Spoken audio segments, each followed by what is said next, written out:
Hello everyone, welcome back to my channel ND education.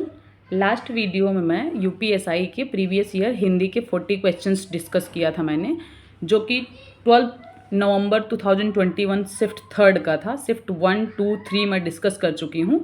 आज की video में मैं 13 नवंबर 2021 जो शिफ्ट 1 था उसके 40 क्वेश्चंस हिंदी का डिस्कस करूँगी। सबसे पहले हम क्वेश्चन नंबर 1 से स्टार्ट करते हैं। हमारे पास है अपभ्रंश में कितने स्वर मौजूद थे। तो अपभ्रंश में टोटल 8 स्वर मौजूद थे, तो इसका ऑप्शन थर्ड करेक्ट आंसर है। इनमें से कौन सा शब्द पुल्लिंग है हमें बताना है। तो यशस्वी जो है ये पुल्लिंग शब्द है, तो ऑप्शन 1 इसका बिल्कुल करेक्ट है। निर्गुण कवियों में सर्वाधिक शिक्षित संत इनमें से कौन है। तो इसका सुंदर दास बिल्कुल करेक्ट आंसर है, ऑप्शन 1 इसका सही है। इनमें से कौन सा शब्द भूगोल का विलोम है। हमें भूगोल का विलोम बताना है, तो खगोल भूगोल का विलोम शब्द है, ऑप्शन 4 इसका करेक्ट आंसर है। नेक्स्ट क्वेश्चन हमारे पास है, इनमें से कौन सा शब्द अर्क का अनेकार्थी शब्द है। अर्क का अनेकार्थी शब्द इंद्र होता है, ऑप्शन पहला इसका सही है। यथाशक्ति में इनमें से कौन सा समास है। यथाशक्ति में समास जो है वो अव्ययी भाव समास है, तो तीसरा विकल्प इसका सही आंसर है। विशेषण मूलतः कितने प्रकार के होते हैं। तो विशेषण मूलतः 4 प्रकार के होते हैं, ऑप्शन पहला इसका बिल्कुल करेक्ट आंसर है। पिता के घर पर रहने वाली युवती के लिए इनमें से उपयुक्त शब्द कौन सा है। सुवासिनी पिता के घर पर रहने वाली युवती को कहते हैं, ऑप्शन सेकंड इसका सही आंसर है। इनमें से अधिकरण का बोधक चिन्ह कौन सा है। अधिकरण का बोधक चिन्ह जो है वो अधिकरण में पय पर, मतलब ऑप्शन सेकंड इसका करेक्ट आंसर है। इनमें से री क्या है। तो री इसमें से स्वर है, स्वर में कंसीडर होता है, ऑप्शन 4 इसका करेक्ट आंसर है। नेक्स्ट क्वेश्चन करेंगे अब हम। गीता ने पुस्तक पढ़ी है, इस वाक्य में कौन सा काल है। पूर्ण वर्तमान काल। पढ़ी है पूरा हो चुका है, तो पूर्ण वर्तमान काल सेकंड ऑप्शन करेक्ट है। 16 मात्राओं वाला छंद कौन सा है। चौपाई में 16 मात्रा होती है, तो दूसरा ऑप्शन इसका करेक्ट आंसर है। इनमें से कौन सी भाषा का विकास मगधी अपभ्रंश से हुआ है। गढ़वाली इसका सही आंसर है, तीसरा। नेक्स्ट क्वेश्चन है, इनमें से कौन सा शब्द अग्नि का पर्यायवाची नहीं है। तो अमी जो है वो अग्नि का पर्यायवाची नहीं है, तो ऑप्शन तीसरा इसका सही है। ठीक है। नेक्स्ट क्वेश्चन हमारे पास है, इनमें से यौगिक सर्वनामिक विशेषण का कौन सा उदाहरण सही है। तो फोर्थ आंसर इसका सही है, ऐसा आदमी नहीं देखा। यौगिक सर्वनामिक विशेषण का एग्जाम्पल जो है, उदाहरण ऐसा आदमी नहीं देखा, फोर्थ आंसर सही है।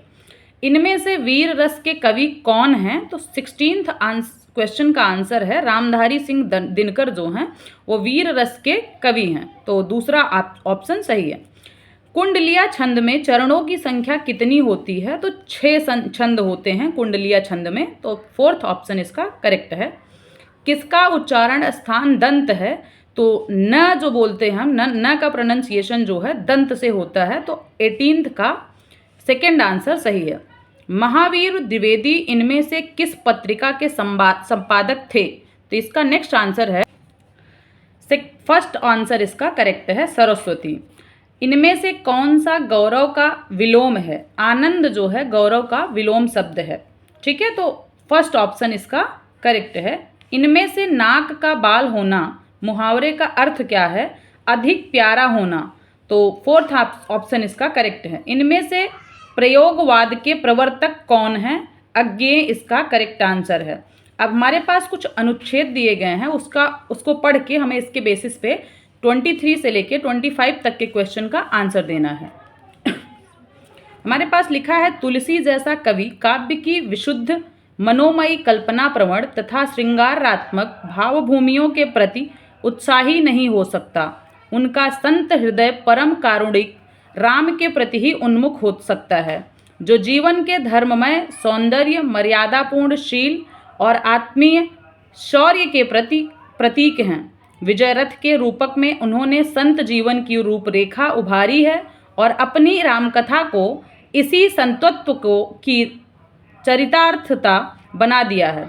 उनका काव्य भारतीय जीवन की ऐसी सबसे बड़ी आकांक्षा मर्यादित जीवन चर्चा अथवा संत रहनी को वाणी देता है। धर्ममय जीवन की आकांक्षा भारतीय संस्कृति का वैशिष्ट्य है। तुलसी के काव्य में धर्म का अनावरित और अक्षुण्ण रूप ही प्रकट हुआ है। मध्य युग की आध्यात्मिकता का प्रतिनिधित्व करते हुए भी उनका काव्य भारतीय आत्मा के चिरंतर सौंदर्य का प्रतिनिधि है, जो सत्य, तप, करुणा और मैत्री में ही आरोहण के देवधर्मी मूल्यों को अनावरत करता है।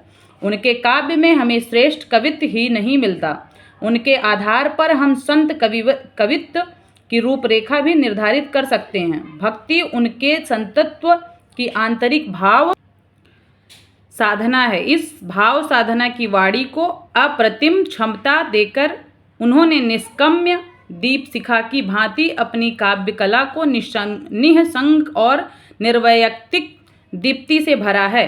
तो इसका अब हमें 3 आंसर देना है। उपर्युक्त गद्यांश के अनुसार तुलसी के राम किसके प्रतीक हैं? शील, शौर्य और सौंदर्य के। तो ऑप्शन तीसरा इसका बिल्कुल करेक्ट आंसर है।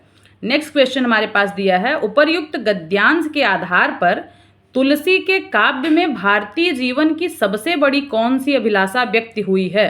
तो संतों की सी जीवनचर्या की। 4th ऑप्शन इसका करेक्ट है। क्वेश्चन नंबर 25 है, कवि का संत हृदय परम कारुणिक किसके प्रति उन्मुख हो सकता है? तो इसका करेक्ट आंसर हमारे पास राम के प्रति है। 25th का विकल्प तीसरा सही है। निम्नलिखित में से कौन सा शब्द तत्सम है? उद्गम जो है ये तत्सम शब्द है, दूसरा ऑप्शन सही है। इनमें से खोज का अनेकार्थी शब्द कौन सा नहीं है? इच्छा पूर्ति जो है वो खोज का अनेकार्थी शब्द नहीं है, 4th ऑप्शन सही है। इनमें से किस पुस्तक को व्यास सम्मान प्राप्त हुआ है? आत्मजयी, कामायनी, गुनाहों का देवता, गोदान। इसमें से कोई भी आंसर सही नहीं है, तो 28 का जो है ऑप्शन गलत है। परमेश्वर में कौन सा समास है? तो इसमें कर्मधारय समास है, तो ऑप्शन 4 इसका करेक्ट आंसर है। निम्नलिखित में से कौन सा शब्द अर्थ से जुड़ा हुआ नहीं है? तो इसका आंसर है चेष्टा। चेष्टा अर्थ से जुड़ा हुआ नहीं है, तो तीसरा आंसर इसका ऑप्शन इसका सही है। विकास की दृष्टि से अपभ्रंश की पूर्वकालीन अवस्था का क्या नाम है? तो इसका सही आंसर है प्राकृत। इनमें से कौन सा शब्द स्त्रीलिंग है? अजवाइन जो है ये स्त्रीलिंग है, तो 32 का ऑप्शन पहला इसका करेक्ट है। इनमें से कौन सा शब्द अंबर शब्द का अर्थ नहीं है? तो अध्याय जो है अंबर शब्द का अर्थ नहीं है, 4th ऑप्शन इसका करेक्ट है। इनमें से कौन सा शब्द सौभाग्य का विलोम शब्द है? तो दुर्भाग्य जो है सौभाग्य का विलोम शब्द होता है, तो तीसरा ऑप्शन इसका करेक्ट है। साहित्य को जनता की चित्तवृत्तियों का संचित प्रतिबिंब इनमें से किसने कहा है? रामचंद्र शुक्ल ने। 35 का सेकंड विकल्प जो है सही है। दशानन में कौन सा समास है? तो बहुब्रीहि समास, दशानन।